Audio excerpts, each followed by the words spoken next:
नमस्कार. जय महाराष्ट्र. दरम्यान पालघर लोकसभा मतदारसंघात महाविकास आघाडीच्या उद्धव ठाकरे गटाकडून भारती कांबडी यांना उमेदवारी मिळाली असून नुकतीच पक्षप्रमुख उद्धव ठाकरे यांची पालघर जिल्ह्यातील बोईसर येथे जाहीर सभा झाली. असे असतानाही त्यांचे पक्षातील पदाधिकाऱ्यांनी पक्षाला अखेरचा जय महाराष्ट्र करून बहुजन विकास आघाडीत प्रवेश केला आहे.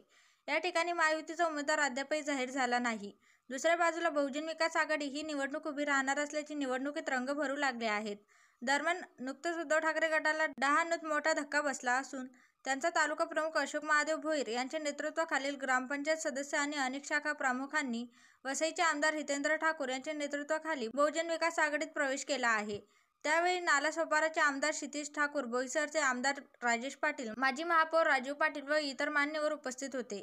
दरम्यान पालघर लोकसभा मतदारसंघात बहुजन विकास आघाडीने आपला उमेदवार अजून जाहीर केला नसला तरी निवडणुकीपूर्वीच बवियामध्ये इनकमिंग सुरू झाले आहे. दरम्यान शिवसेनेचे उद्धव ठाकरे गटाचे तालुका प्रमुख अशोक महादेव भोईर यांच्या नेतृत्वाखाली 550 कार्यकर्त्यांनी बवियामध्ये त्यामुळे ठाकरेंना हा जोरदार दणका बसला आहे. एवढेच नाही तर यामध्ये राहुल बोलाडा, ग्रामपंचायत सदस्य रानशेत राहुल ननक्कू बसवत, युवा शाखा अधिकारी चंदू धांगडा, शाखा प्रमुख घोळ अजय धडपा, ग्रामपंचायत सदस्य साय चंदू रघु करमोद, लहानू भोनर शाखा प्रमुख सुनील गांगेड, शाखा प्रमुख निंबापूर गोपाळ भगत यांचा समावेश आहे. अशोक भोईर तालुका प्रमुख डहाणू यांचा सोबत पालघर विधानसभा क्षेत्रातील बूथ विभाग शाखा प्रमुख 500 पदाधिकारी कार्यकर्ते यांचा पक्षप्रवेश झाला आहे.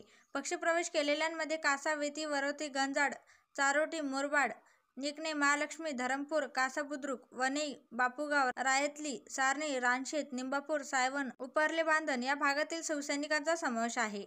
दरम्यान बविया पक्षप्रवेशानंतर अशोक भोईर यांची बविया पालघर जिल्हा उपाध्यक्षपदी, सुरेश पाडवी यांची पालघर विधानसभा क्षेत्र अध्यक्षपदी तर अभिजित देशक यांची युवा उपाध्यक्ष पालघर जिल्हा आदिवासी सेल नेमणूक करण्यात आली आणि आमदार क्षितिज ठाकूर, आमदार राजेश पाटील, माजी महापौर राजीव पाटील यांच्या हस्ते त्यांना नियुक्तीपत्र देण्यात आले आहे. मात्र या पक्षप्रवेशामुळे उद्धव ठाकरे गटाला सर्वात मोठा धक्का बसला आहे.